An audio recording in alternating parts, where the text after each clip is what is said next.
Bom dia a todos. É um renovado prazer encontrá-los. Hoje nós vamos dar continuidade à nossa disciplina, vamos analisar já quase que no final do semestre. Nós temos aí talvez mais 2 aulas, não mais do que isso. E a minha atuação, até pedido do professor Gustavo, ela se reduziu um pouco nesse semestre, em função da questão das aulas presenciais e outros problemas intercorrentes. Nada que possa levar a algum prejuízo a vocês. Eu gostaria de ressaltar, então, que já estabeleci no Moodle a definição, a data das nossas provas finais, a G1, 2, a prova especial e a prova de G2, certo? Qualquer dúvida, me coloco à disposição dos prezados alunos. Bom, pessoal, nós já quase que na finaleira do semestre vamos falar... Professor? Pois não, quem fala? É Raul, professor. Ô, Raul, pois não, Raul. Eu não sei se é um problema no meu sistema aqui, tá? Mas quando a gente tentou a rever suas aulas, tá? Eu, pelo menos, constatei o seguinte, tá? Sim. Que a primeira gravação e o primeiro PowerPoint, tá? Não estão colocados. Na primeira e na segunda aula estão colocados o mesmo PowerPoint e a mesma videoaula, tá? E a mesma videoaula, estão duplicados, tá? Não achei nem o primeiro PowerPoint, nem a primeira aula.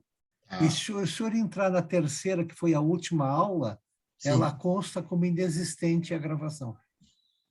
A terceira não foi feita em relação à prova presencial. Não era presencial aquela aula? Eu acredito que sim, professor. Ah, tá. Isso eu vou ter que ver lá com a direção. Não, mas a primeira, de qualquer maneira... Não, eu entendi. Se o senhor verificar a primeira aula e a Sabe segunda qual é o aula, dia? elas se repetem. Eu já vou te dizer o dia aqui, professor. Vamos lá, Raul. A aula 16. Aula 16, ok. E a aula 17, tá? Usa, por exemplo, na aula do 16 consta slide, solução pacífica de conflitos internacionais. Sim. E na aula 17, vídeo, slide, resolução pacífica dos conflitos internacionais 2. Só que, para mim, os slides são os mesmos. Não, eu vou explicar por quê. Para todos vocês, eu vou explicar por quê. Porque nesse slide, eu dividi essa aula em 2 partes, e o slide é o mesmo. Ele não se altera. Ele é o mesmo porque ele é o slide completo, entendeu? Agora, o vídeo também repete, professor. O vídeo eu vou verificar. De qualquer maneira, eu vou analisar. 16 e 17 seriam as datas, ou... Isso, professor, tá? Não, ela consta no Moodle como aula 16 e aula 17. Tópico 16, tópico 17, é isso? Isso. Né? Tá. E a 18, que foi a última, quando o senhor clica na arbitragem, o vídeo da arbitragem, esta gravação não existe. Ela consta lá registrada, mas não está lá a gravação. O PowerPoint está certinho. Tá, o PowerPoint está certo. Então, seria a gravação da arbitragem, né? É a gravação da arbitragem e a aula do dia 17, a videoaula do dia 17. Então, é 16, 17 e 18 que eu tenho que ver. Os três estão com as suas 3 aulas deram um problema. Eu vou verificar. Então, professor, eu estou até levantando que pode ser uma falha minha, eu não sei se os outros constataram também. Não, uma colega já falou que a primeira aula também está com o mesmo problema. Eu não sei quem que falou aqui, foi a Julie Kellen, não me lembro. Quem é que falou há pouco aqui? Não me lembro. Bom, mas alguém falou que tinha algum problema. Eu vou verificar tudo de novo, pode ficar tranquilos. Tá? E qualquer esclarecimento complementar eu vou resolvê-lo ainda a tempo, certo? De qualquer maneira, fiquem atentos ao Moodle, que eu posso botar uma observação ali sobre este seu pedido, Raul. Raul o quê mesmo? Raul Pellini? Raul Pellini. Tá, Raul. Eu vou verificar isso e depois, então, a gente repassa, tá? Obrigado pela lembrança, isso é importante para mim. Muito bem. Bom, pessoal, eu acho que alguma outra colocação que gostaria de fazer, específica? Professor, se o senhor pudesse já antecipar as questões da prova, que a gente pudesse Ah, resolver. tá bom, tá bom. É É bem específica, o senhor fácil, pediu né? uma questão específica, essa seria uma questão específica. Tá bom. Uma questão específica sobre as aulas, não sobre a prova, né? Ah, Então, desculpe, professor, uma questão de entendimento. bom, vamos lá, né, pessoal? Vamos continuando, então. Nós vamos falar, então, hoje sobre responsabilidade internacional dos Estados. Olha, pessoal, todos vocês já têm pleno conhecimento, pelas minhas aulas e até pelas aulas, mais apropriadamente pelas aulas do professor Gustavo, que o Estado, além de ser pessoa de direito interno, também é pessoa de direito internacional, porque ele assume compromissos, obrigações internacionais diante de todo o ordenamento da coletividade mundial. Esta função de ser também sujeito de direito externo, certo? Ela vai estabelecer, então, uma responsabilidade do Estado diante desta mesma comunidade, certo? Que lhe cria, eventualmente, obrigações de natureza jurídica. E se essas obrigações jurídicas não forem cumpridas rigorosamente, na forma estabelecida por lei, esta obrigação jurídica vai determinar uma violação ou mesmo um delito internacional, certo? Portanto, o Estado, dependendo de suas funções, de suas atribuições, de seus objetivos, o Estado vai consolidar como ente internacional um grau de responsabilidade que não pode ser violado. E nós estamos aqui tratando hoje exatamente da hipótese de violação destas obrigações, que pode ser uma mera infração ao direito internacional, sem maiores efeitos de gravidade, ou um efetivo delito, crime internacional, dependendo das circunstâncias. Aí nós temos que imaginar que este Estado, que eventualmente foi vítima deste delito, eu reputo que quando ocorrer, por exemplo, a violação da obrigação, esta violação inevitavelmente vai atingir um outro Estado, um Estado que vamos denominar de vítima. Quando um Estado for vítima de um delito internacional, o que ele pode fazer? Basicamente, segundo a concepção da Carta das Nações Unidas, nestas circunstâncias, ele deverá recorrer aos meios pacíficos de solução de conflitos. Matéria essa que agora há pouco ainda conversávamos, né? Conteúdo que vai determinar que se dê preferência estrutural à definição de quais são os meios pacíficos admitidos pelo direito internacional. E eu já posso destacar dois dos meios pacíficos que são regularmente utilizados visando a eventual responsabilização por algum dano que venha a sofrer o Estado vítima.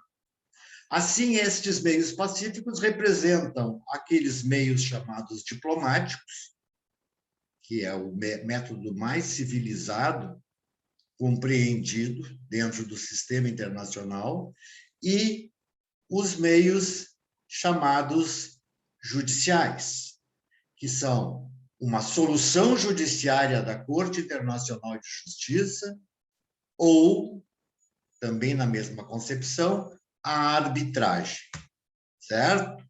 Ora, estas funções de resolução de conflitos pelo Estado vítima da ruptura da ordem por um outro Estado, que é o Estado culpado, ou também chamado de Estado agressor, ela estes meios pacíficos que eu estou disciplinando está concentrando a ideia de restabelecer-se a justiça e que também, concomitantemente, se condene o direito violado através de eventuais penalidades ou aplicação de meios pelos quais haverá uma reparação do dano. Nada mais, nada menos do que o princípio da responsabilidade civil constante do nosso Código Civil.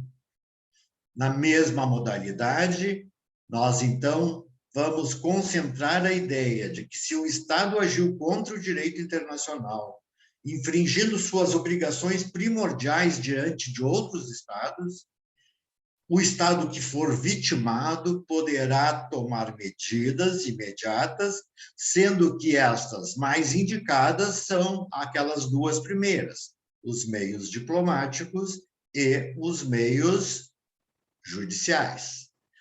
Em contrapartida, nós vamos ver que existem ainda os chamados meios políticos.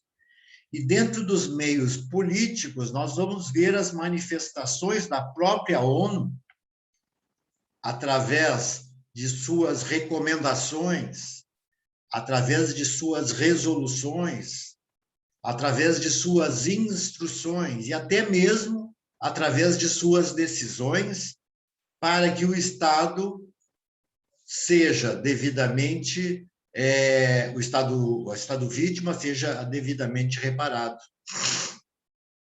Ou seja, se forem esgotados estes meios primordialmente recomendados pelo direito internacional, só então é que deverá se recorrer aos chamados meios coercitivos.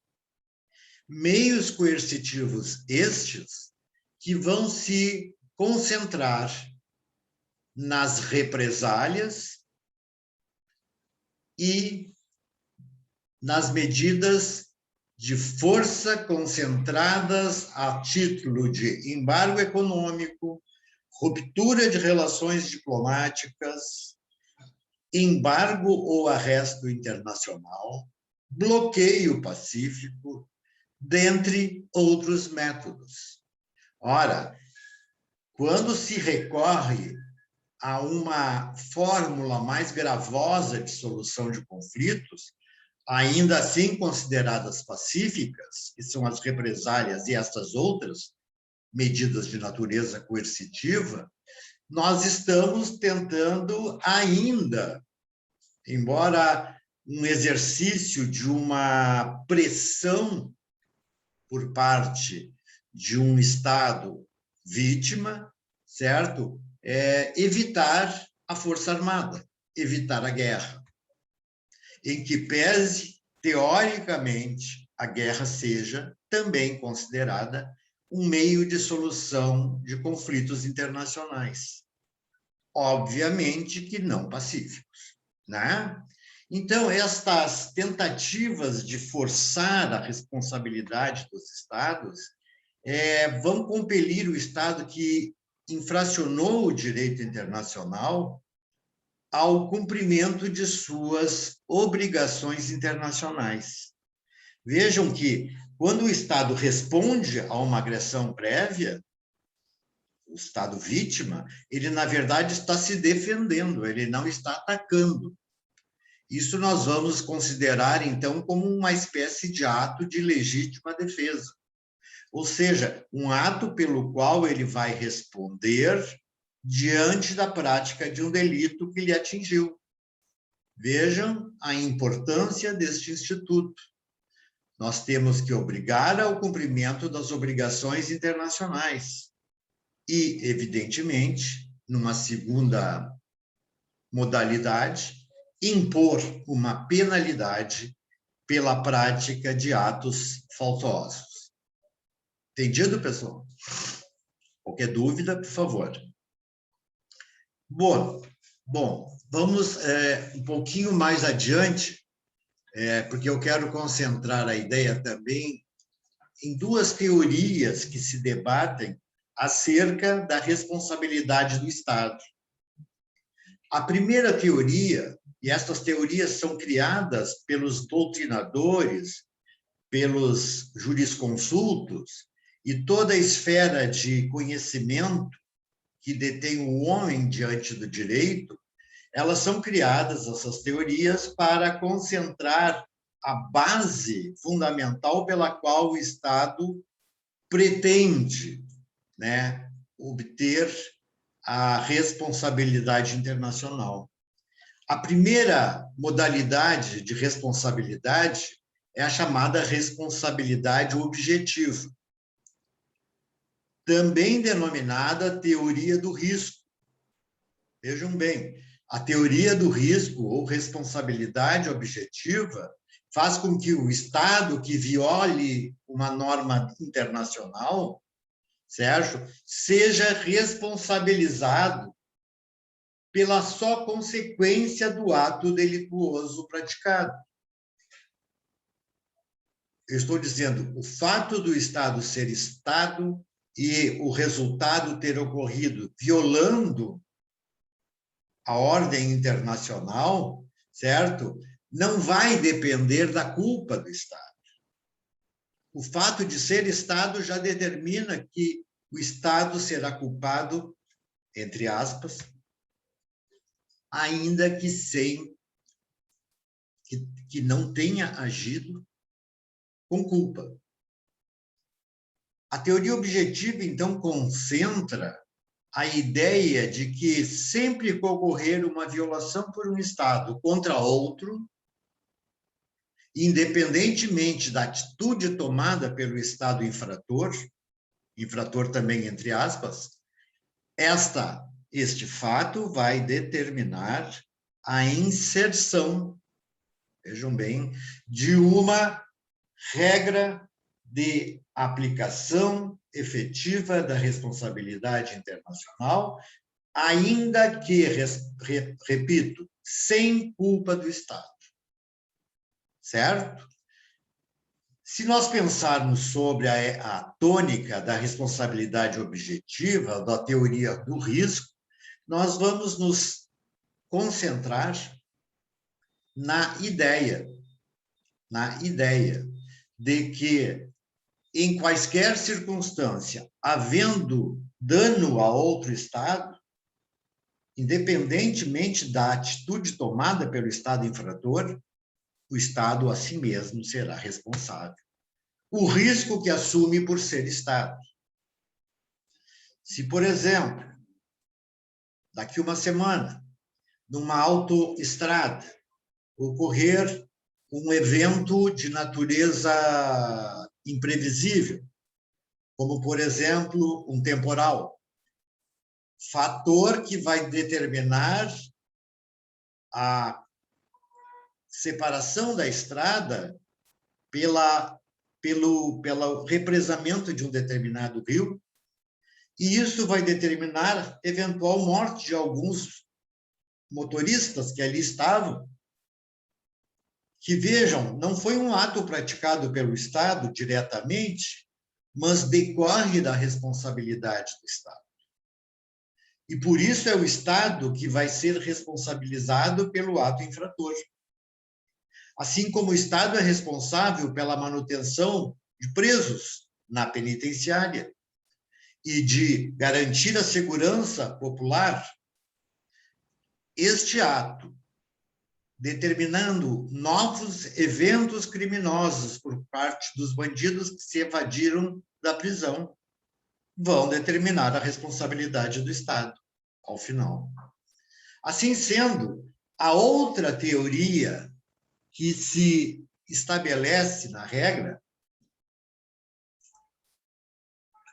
é a chamada teoria subjetiva, ou a chamada teoria da culpa.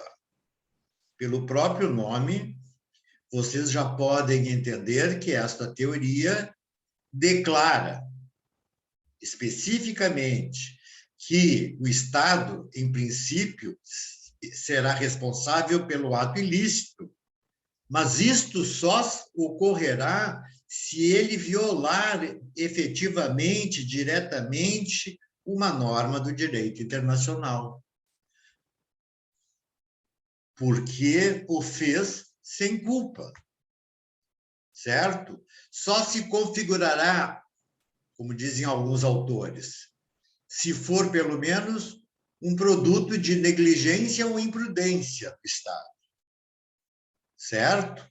Então, vejam, a declaração de não ser o Estado responsável pelo ilícito será delimitada pela violação de uma norma internacional, ainda que sem culpa do Estado.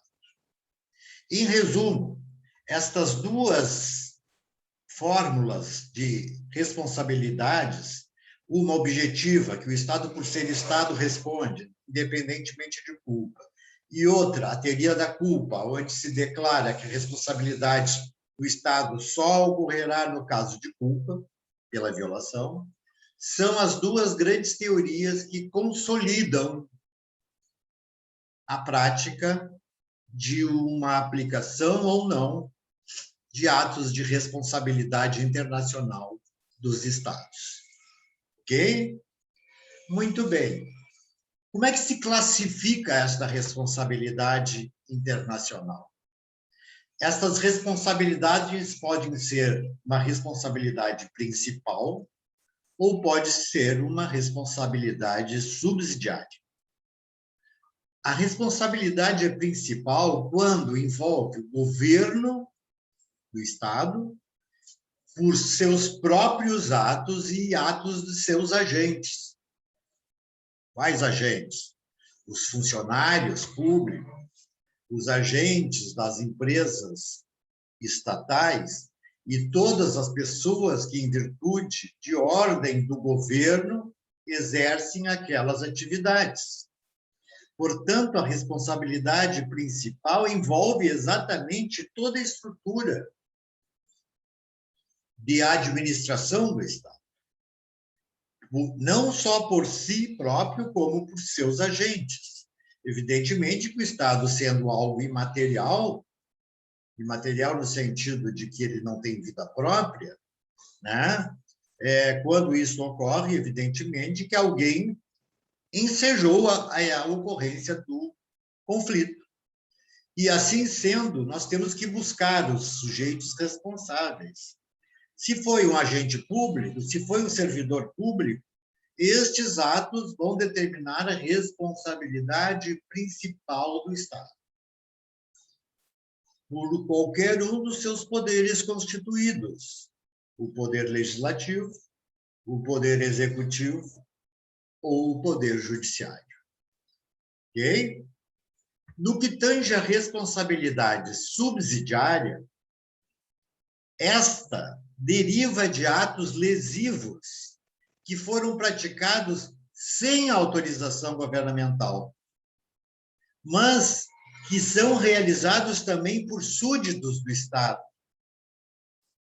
Não só os agentes estatais, que vão levar a responsabilidade principal, mas pela responsabilidade de todos aqueles que estiverem sob a jurisdição do Estado. Sejam eles particulares, sejam eles estrangeiros que aqui estejam. Ou seja, esta responsabilidade subsidiária permanece em relação ao Estado, mas ela tem caráter subsidiário, porque ela derivou de pessoas que não obtiveram uma autorização específica para o ato. Nesta classificação, então, se estabelece a classificação da chamada responsabilidade internacional. Seja como for, nós temos que ver que estes atos de responsabilidade, como eu há pouco referi, são atos que vão concentrar a prática de violações, primeiro, pelos agentes do Estado e, sinteticamente, pelo Poder Executivo. Os atos do Poder Executivo são aqueles que mais concentram atos de responsabilidade internacional. Questões que se ligam, por exemplo, a concessões de empresas privadas ou contratos estatais, questões envolvendo dívidas públicas do Estado, a prisão ilegal ou injusta de um estrangeiro, ou a ausência de proteção diplomática ao estrangeiro. Todas essas questões emergem de atos do Poder Executivo. E todos eles vão determinar a responsabilidade deste mesmo Poder Executivo, que praticou referido ato, certo? Ensejando a responsabilidade do próprio Estado. Em segundo lugar, nós temos que analisar os atos do Poder Legislativo. Os atos do Poder Legislativo ocorrerão quando? Quando o Legislativo é responsável. O Legislativo será responsável como, por exemplo, votar ou deixar de votar determinadas leis que, eventualmente, venham contrariar os deveres internacionais do Estado. Por exemplo, a prática de um ato de amparo ao estrangeiro há que ser fundamentada em lei interna, a chamada Lei das Migrações. Ora, esta prática do Poder Legislativo de criar esta regra interna tem como objetivo exatamente regulamentar toda atividade lícita e ilícita que possa ser vinculada àquela obrigação internacional que emerge de tratados, que emergem de decisões da ONU, que emergem de todos os atos vinculados ao poder legislativo. Se deixa de votar certas leis, muitas vezes um tratado internacional ratificado pelo Brasil não consegue ser aplicado. Por que não consegue? Porque nós não temos regulamento interno que assim o defina. Então, a obrigação do legislativo é aparelhar-se no sentido de movimentar a máquina legislativa para estabelecer regras de conduta através de leis necessárias, votando essas leis. Ou, às vezes, causando uma omissão do legislativo, quando, por exemplo, o legislativo simplesmente deixa de criar leis até de maneira proposital. Ora, estes deveres internacionais vão ser minudentemente analisados pelo Poder Legislativo. E eles são necessariamente importantes para que aquelas obrigações assumidas pelo Estado no plano internacional sejam regularmente cumpridas. Veja-se que não poderá sequer alegar-se a incidência de normas constitucionais para justificar o inadimplemento de uma obrigação legislativa. Porque a norma constitucional, sob o ponto de vista legislativo, é o ápice da hierarquia jurídica no Brasil. Não obstante, vejam, o Brasil adotou os princípios da Convenção de Viena de 1969. Ou seja, ele se estruturou dentro de uma base fundamental que traduz que o direito internacional ou as normas internacionais não podem ser derrogadas através de leis de natureza interna. E que isto vai determinar a hierarquia da norma convencional, a norma do tratado, sobre até a própria ordem constitucional. Esta é a tese daqueles que adotam a concepção internacionalista e que o Brasil se mostrou afeto ou integrado a partir da ratificação dessa Convenção de Viena. A Convenção de Viena de 69 exatamente foi ratificada para que o direito internacional tenha preferência acerca de normas que estão lhe eventualmente impedindo a aplicação. Estes atos, então, do Legislativo também são atos importantes para concentrar a responsabilidade do Estado. Numa terceira modalidade, nós temos os chamados atos do Poder Judiciário. Ora, estes atos do Poder Judiciário envolvem a responsabilidade do Estado, embora haja uma independência de poderes. Mas vejam, esta responsabilidade está estruturalmente vinculada ao direito internacional. Assim, o judiciário não pode, sob qualquer maneira, deixar de prestar assistência jurídica a um estrangeiro, inclusive lhe concedendo, eventualmente, o direito à assistência gratuita. Em segundo lugar, quando o Poder Judiciário proíbe ou impede o estrangeiro de acesso aos tribunais. Certo? Ou seja, não pode haver vedação à participação de um estrangeiro aos nossos tribunais internos. Por quê? Porque este sujeito alienígena que é, ele sabe que está protegido pelo Estado em que se encontra. Assim como ele responde por eventuais delitos praticados, ele também vai ser amparado por regras que lhe garantam o cumprimento estrito do direito alegado. Assim sendo, dentro destes pressupostos, nós vamos ver que também as autoridades judiciárias muitas vezes deixam de proferir sentenças contrárias às normas internacionais. Ou seja, quando houver negativa de um juiz, de um desembargador, de um membro do Poder Judiciário, que esteja na condição de decisória dentro do processo, ele não pode deixar de proferir sentenças.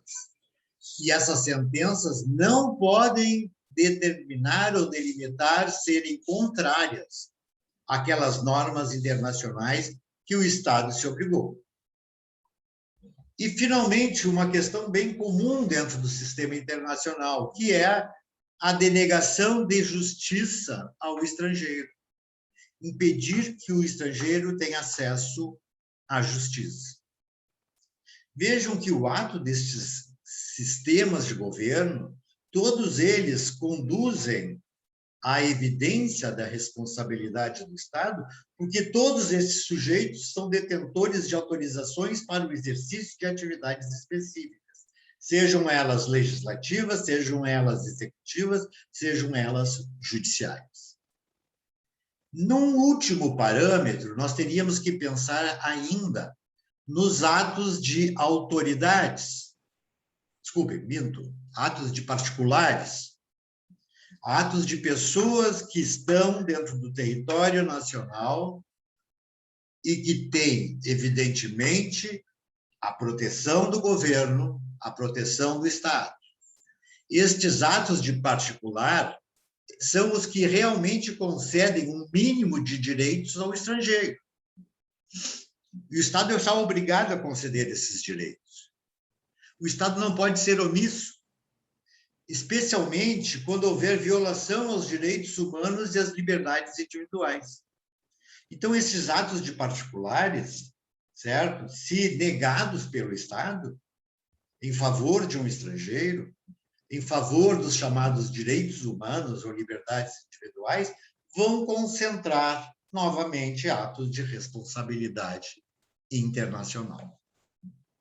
Algum questionamento, pessoal? Estou meio correndo assim, não estou querendo correr, posso voltar.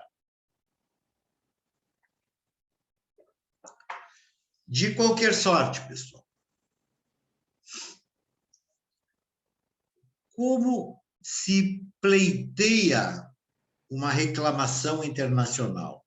Vamos imaginar, um Estado foi violado por um outro Estado, violado dentro das suas regras, que são regras consubstanciadas na ordem internacional.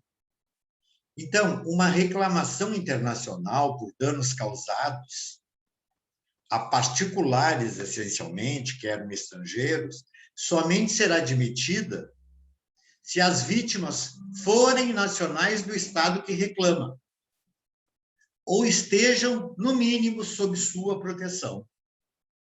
Vejam bem, esta reclamação, então, tem que ser direcionada, tem que ser subscrita pelas pessoas que foram vítimas da atitude do Estado reclamado.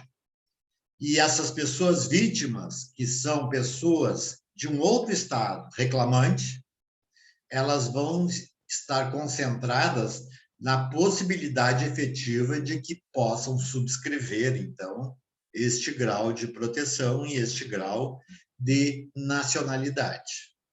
A melhor doutrina refere que esta situação há que prevalecer na origem da reclamação. E ela vai ser utilizada até o final da decisão. Ou seja, tudo que for elemento que vá determinar, por exemplo, a restrição de direitos em decorrência da violação praticada, elas iniciam-se com o pedido de reclamação e terminam só quando houver uma decisão final, seja ela condenatória, seja não condenatória. Assim sendo, como ficaria a situação de um indivíduo que simplesmente muda de nacionalidade? Ora, é forçoso que, neste caso, o Estado da nova nacionalidade vá prosseguir sustentando esta lide. Isso se o Estado da nacionalidade anterior não o fizer antes. Vejam, não se exime a aplicação de responsabilidade pelo Estado anterior da nacionalidade do sujeito ou a nova nacionalidade. Vejam que tanto faz o Estado original de nacionalidade da vítima, do indivíduo, exercer realmente o poder de comandar atos de responsabilidade, esta deverá, em princípio, ser ato do próprio Estado anteriormente responsável. Se não o for e o indivíduo muda de nacionalidade, como é que nós estamos referindo, esta nova nacionalidade deverá ser objeto de prosseguimento e de sustentação do processo em nome de sua própria evolução, permanência e defesa. Então, vejam, a nacionalidade há que ser subscrita, a nacionalidade da reclamação há que ser subscrita pelos agentes do Estado, ou agentes ou indivíduos do Estado que sofreram a violação. E elas têm que ser estritamente vinculadas à nacionalidade efetiva do sujeito. Certo? Numa última definição, quando nós estabelecemos um pedido de aplicação de uma reparação ou de penalidades pelo direito internacional, nós sabemos que, na fórmula da teoria subjetiva, esta responsabilidade internacional há que ser comprovada como um ato do Estado. E, por isso, o direito internacional concentrou a base de suas determinações básicas a algumas excludentes de responsabilidade internacional, ou seja, causas que não autorizam a aplicação da responsabilidade, embora a existência do fato nocivo. Ora, se isto ocorre, ocorre porque existe fundamento jurídico para não aplicar a responsabilidade. O primeiro, e talvez o mais importante destes métodos, é o chamado princípio da legítima defesa. Assim, quando o ato delituoso perde sua característica, transformando-se no exercício de um direito em que haja necessidade de imediata defesa contra uma agressão ou perigo iminente, quando o Estado age na sua própria defesa, repito, porque ele está sendo agredido. É um perigo atual e imediato, ou ele está na iminência de ocorrer. Isto, ou todas as medidas tomadas pelo Estado ofendido, serão reputadas como ato de não responsabilidade, porque ele está isento, porque há uma excludente que lhe ampara. Um exemplo: o governo brasileiro, em 1893, proibiu a entrada de imigrantes no Brasil de pessoas de países em que houvesse a chamada doença cólera morbo. Cólera morbo. Assim como, por exemplo, a Itália, a Espanha, a Alemanha e a Rússia. Esta questão, ou a proibição de ingresso de imigrantes oriundos destas zonas, ela foi levada à decisão junto ao STF. Tendo sido considerado pelo STF que assiste ao governo de qualquer nação o chamado incontestado direito de proibir ingresso em massa de imigrantes que sejam capazes de produzir dentro do seu território gravíssimas perturbações sociais e econômicas, introduzindo e propagando o flagelo da peste. Neste sentido, descabe qualquer indenização por decorrência do exercício de um ato que é de defesa de um governo. Esta situação se reitera agora. Vamos imaginar a questão do coronavírus a nível de pandemia internacional.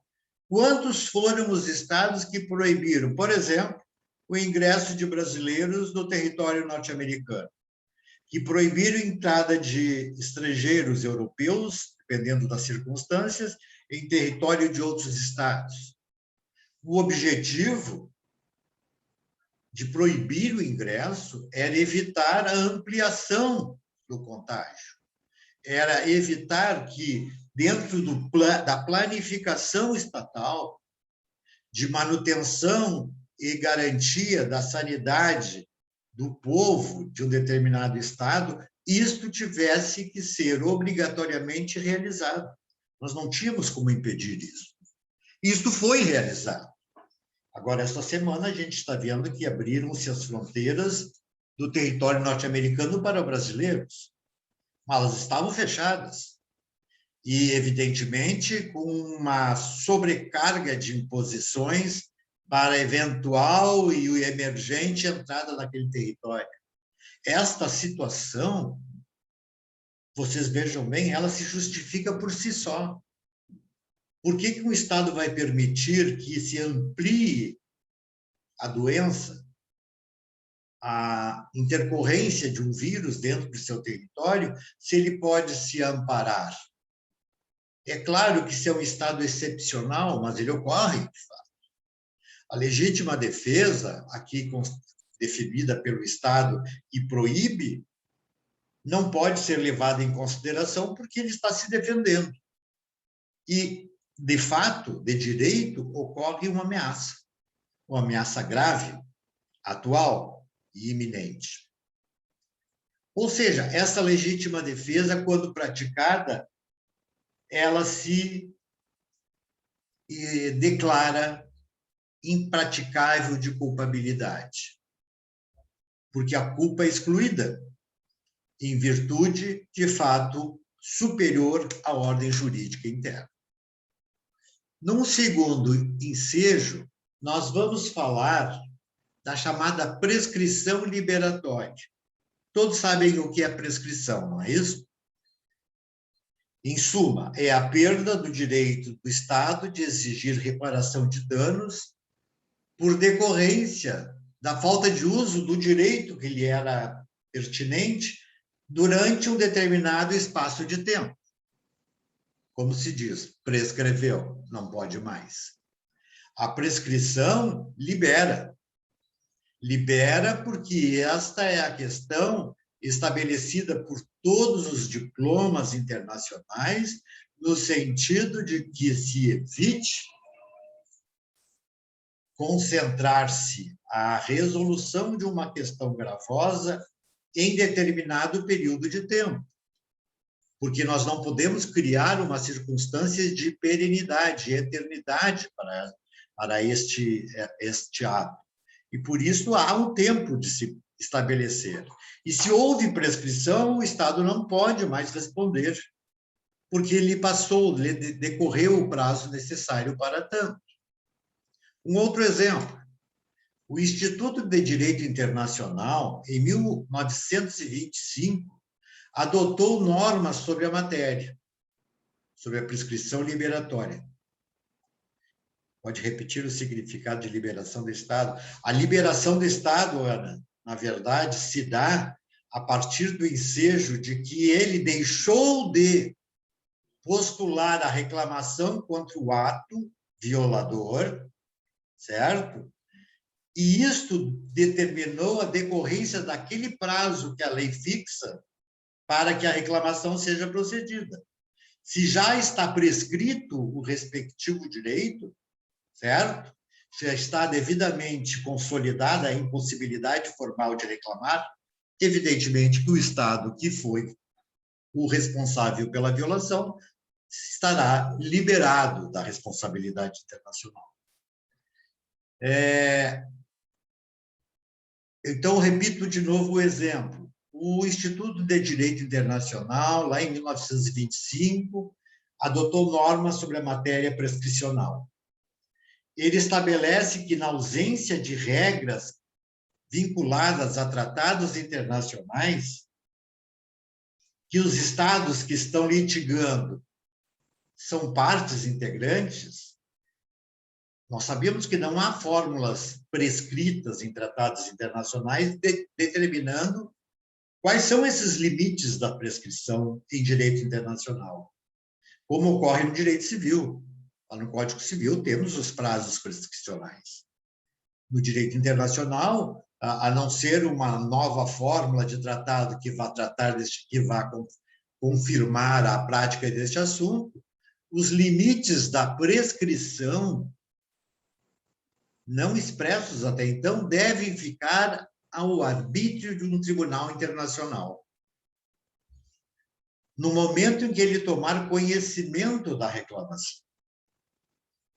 Imagine-se que o conflito entre dois estados, um postulando uma reclamação contra o outro, e este outro alegando estar prescrito o direito, através de uma magistral fundamentação que lhe siga, vejam que isto faz com que aquele Estado que argumenta a prescrição não tem digamos assim, um rol de determinações legais que vá definir se aquele caso seria ou não prescrito. Então, o que se estabelece a nível do direito internacional é que este arbítrio, a fixação desta prescrição, cabe ao tribunal encarregado de deliberar acerca da questão.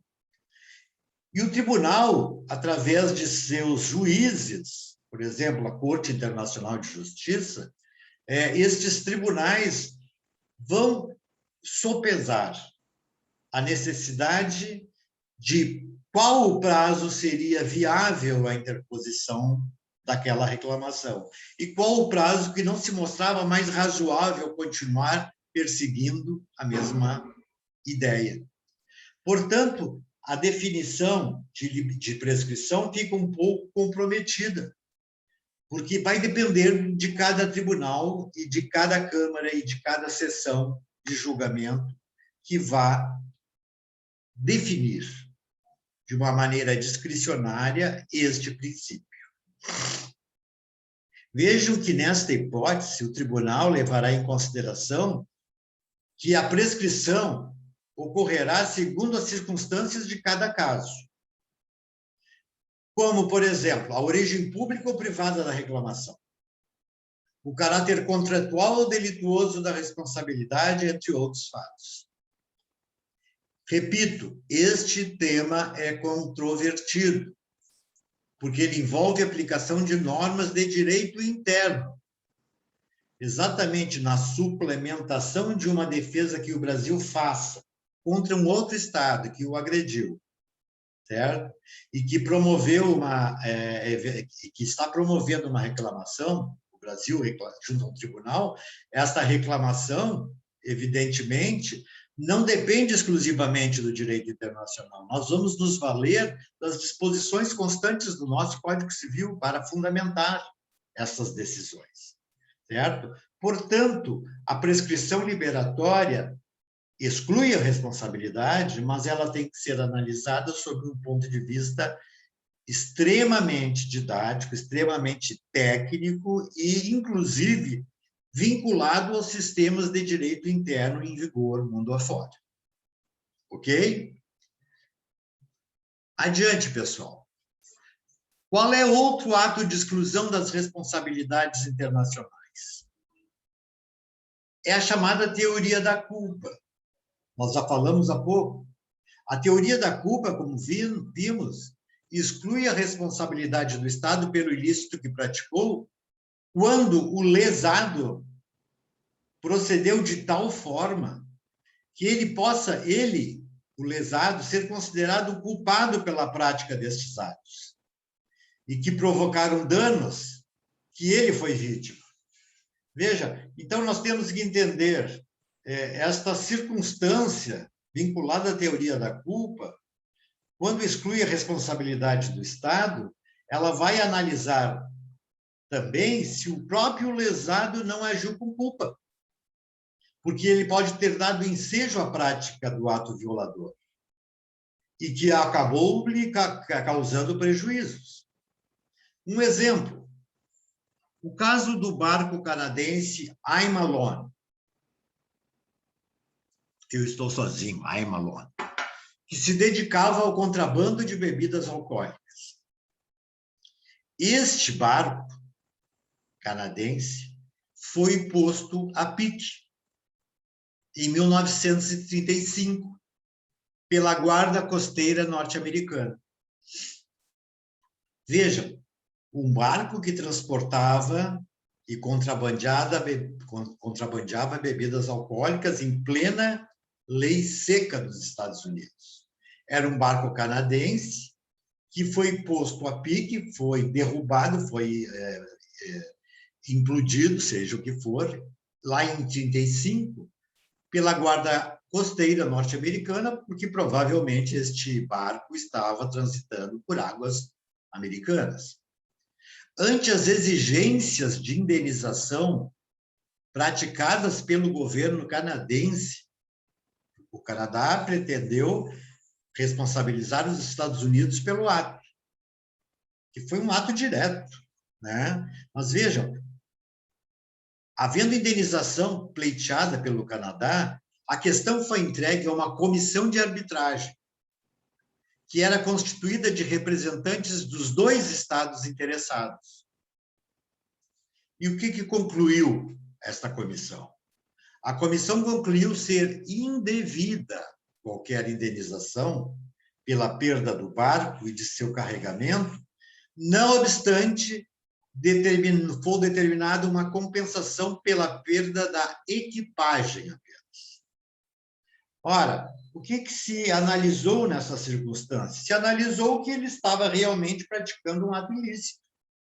A responsabilidade era do próprio Estado, que não preservou a possibilidade de que ele viesse transitar por águas em que as bebidas alcoólicas eram proibidas. Ele estava contrabandeando e ele tinha o poder de polícia diante dessas circunstâncias. Este poder de polícia, evidentemente, autorizava a Guarda Americana depois de várias intervenções pedindo a solução daquela questão, certo? Resolvê-la de um modo mais civilizado possível. E aí foi criada uma comissão de arbitragem, composta por canadenses e norte-americanos. E esta comissão diz que não cabia indenização por perder o barco, ou mesmo seu carregamento de bebidas, porque tudo isso constituiu uma imaterialidade do delito. Ainda assim, essa comissão de arbitragem delimitou a necessidade de uma compensação pela perda da equipagem. Assim sendo, certo? Nós temos aqui a evidência de um exemplo em que a própria vítima agiu com culpa. Agiu com culpa, infletindo, então, a tendência norte-americana da teoria da culpa, né? Ou a chamada teoria subjetiva, que, na verdade, consagrou a possibilidade daquela atitude. Seja como for, ainda no rastro dos sistemas de exclusão da responsabilidade internacional, nós temos o chamado estado de necessidade. O que é o estado de necessidade? Este princípio diz que o Estado ofensor não pode ser responsabilidade se agiu em legítima defesa de seus interesses vitais. Ele não poderia agir de outra maneira. Ele agiu porque tinha que se defender. E o interesse em jogo era substancialmente importante para aquele Estado.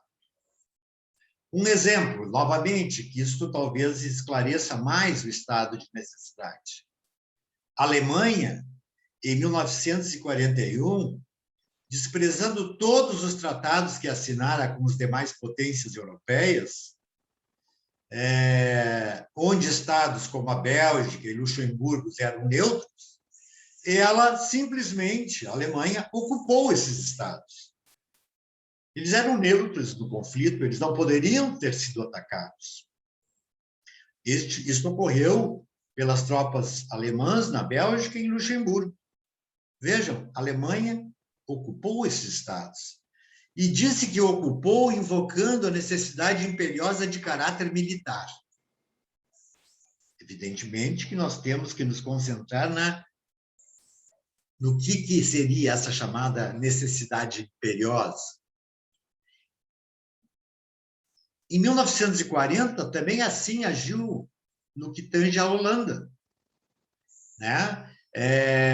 O Japão procedeu da mesma maneira em 1933 ao ocupar a Manchúria, alegando necessidade premente de garantir-se na guerra contra a China. Ora, todo Estado vai ter um argumento para agir contra a legem. Todo Estado vai fundamentar o seu pedido. Mas vejam, sob o estrito senso da responsabilidade internacional, o estado de necessidade há que ser justificado por outras exigências vitais, não meras necessidades de combate, como ocorreu nestes casos, ou necessidade de invadir um território para poder depois ocupar o outro que era contíguo àquele.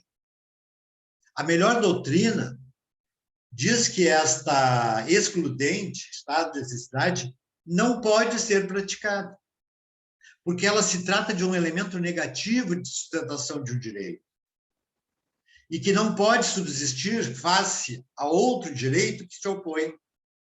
Então, direito contra direito, nós temos que sopesar que, em nenhuma circunstância, o estado de necessidade se justificaria.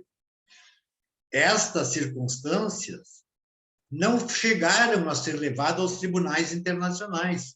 E não esqueçam, em 1941, em 1940, 1933, sequer existia a Corte Internacional de Justiça para a discussão acerca deste assunto. A Alemanha se recusava a entrar no campo das decisões de natureza amigáveis ou pacíficas. Então, vejam, esta suscetibilidade de excludente, ela invariavelmente não tem a grande fundamentação necessária, a sustentação que um direito não pode substituir a outro. Ou seja, eu quero invadir a China, eu vou passar por cima da Manchúria. Como isso? Qual é a responsabilidade da Manchúria por ser, eventualmente, vinculada ao território vizinho ao território chinês. Vejam que é uma excludente muito relativa, sobremaneira relativa. Ainda falando de responsabilidade internacional, nós temos a chamada cláusula Calvo. A cláusula Calvo, C-A-L-V-O, certo? Usualmente utilizadas em contratos formalizados com o governo de países latino-americanos, envolve um compromisso por parte de um cidadão estrangeiro de submeter aos tribunais locais reclamações que surjam na vigência do contrato, renunciando à proteção diplomática de seu país. Ou seja, a cláusula Calvo não encontra guarida na opinião dos doutrinadores que argumentam que a proteção diplomática que venha a ser dispensada ao indivíduo, mais do que um privilégio seu, é um direito conferido pelo direito internacional ao Estado que o representa. Logo, não pode abrir mão desse direito. Muitos cidadãos acabam renunciando à sua proteção diplomática e ensejando a integração de uma nova nacionalidade para evitar a sua penalização. Então, novamente, vamos ver que estas excludentes cada vez mais têm sido excluídas, como, por exemplo, a própria cláusula Calvo, que nós estávamos referendando. Quase ao final, pessoal. A reparação do dano. Nós falamos em reparação e não falamos de quanto, nós não falamos de como. Nós falamos de uma reclamação que deve envolver a nacionalidade do reclamante e que deve ser por ele subscrita. A reparação do dano ao Estado ofendido obedece ao princípio de que todo ato ilícito deve ser reparado. Aquele princípio que já está hoje esculpido dentro do Código Civil brasileiro e que emerge de um princípio geral de direito e de direito internacional, que estabelece aquele que causar dano a outrem está obrigado a repará-lo. Todos vocês conhecem essa premissa principiológica. Ela hoje está condicionada em regra legal, mas ela nasce dos princípios gerais.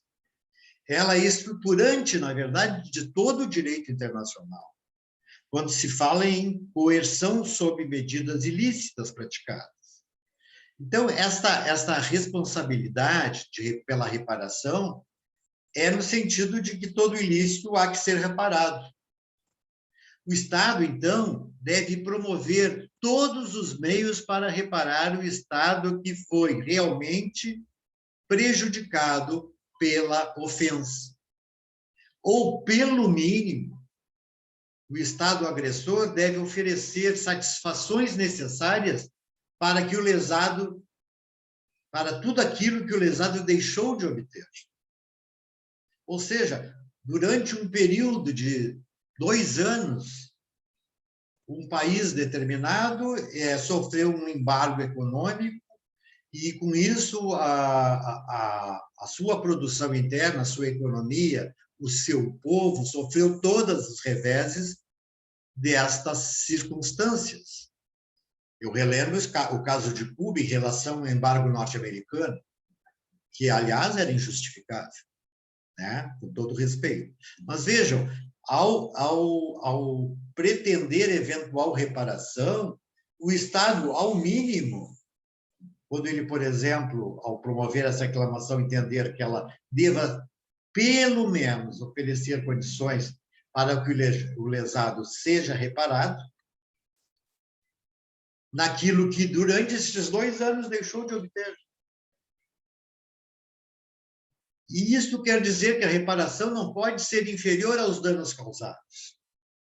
Ora, se vocês se recordam da Guerra do Golfo, no governo do primeiro presidente Bush, o presidente Bush pai, ele, na verdade, incorporou-se à Organização das Nações Unidas, que praticaram aquele conflito contra o Iraque, porque o Iraque teria, de fato, invadido o território do Kuwait, tomando de uma forma violenta e apoderando-se do seu território.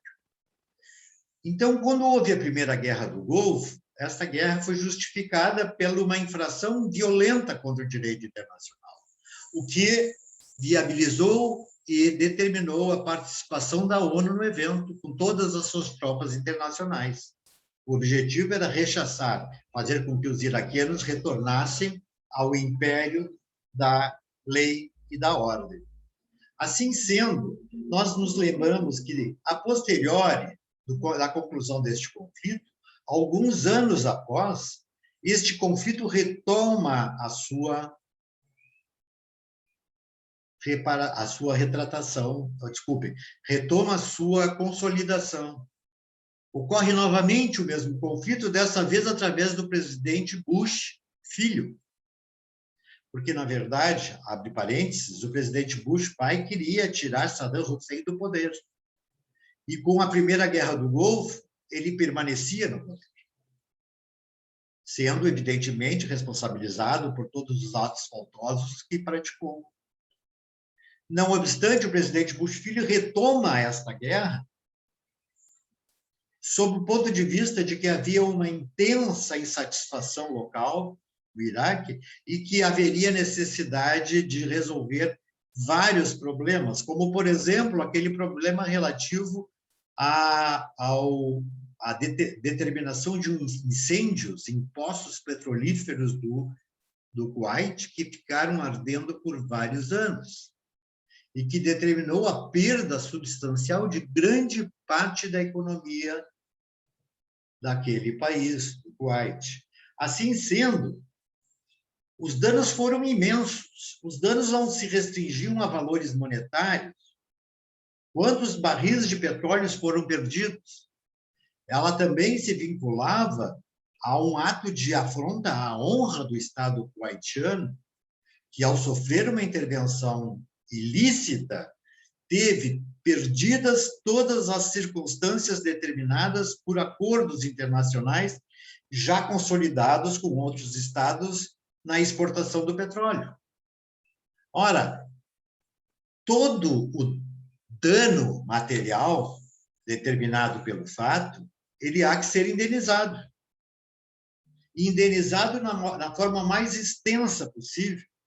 Indenizado, inclusive, sob a incidência de danos emergentes e de lucros cessantes.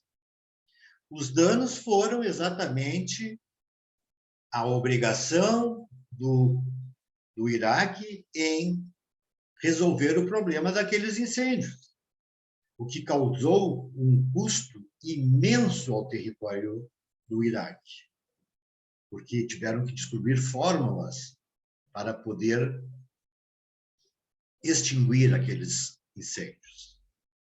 E fórmulas tecnológicas caríssimas, independentemente da perda do potencial manancial petrolífero ali, que apagou, foi determinada exatamente a perda da economia haitiana, e que, evidentemente, causava lucros cessantes. Quando eu deixei de ganhar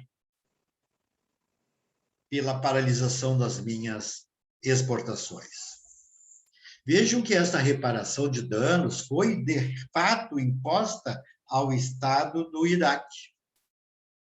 Essa reparação, então, ela tem um conteúdo de mera retratação pública, quando houver uma afronta ao objeto do fato concreto. Mas ela tem também uma repercussão indenizatória pelos danos materiais e pelo que se deixou de ganhar, os chamados lucros cessantes. Assim sendo, quanto à reparação de danos não materiais, como as ofensas à honra e à dignidade do Estado, que ocorreu, evidentemente, naquela hipótese, a satisfação há que ser pública e variar de acordo com a natureza e a gravidade da ofensa. Por exemplo, notas de pesar, apresentação de desculpas, destituição de funcionários responsáveis pelo evento, retratação moral e assim por diante. A reparação, então, não pode ser considerada uma punição. Ela é ato de responsabilidade internacional do Estado que não tem caráter criminal, exclusivamente caráter compensatório dos danos sofridos. Certo, pessoal? Ora, nós estamos, então, aqui antevendo que, diferentemente do que se alegava ad início dessa disciplina, a coerção, as violações ao direito internacional, maiormente aquela praticada pelo Estado, ou em nome do Estado, ou até, ainda que não haja autorização do Estado, há que se restringir a eficácia dos danos causados, a evidência de danos causados, sejam eles morais, sejam eles materiais, em toda a extensão desta condenação. Nós não podemos esquecer algo flagrantemente importante nesta esfera, que é o fato de que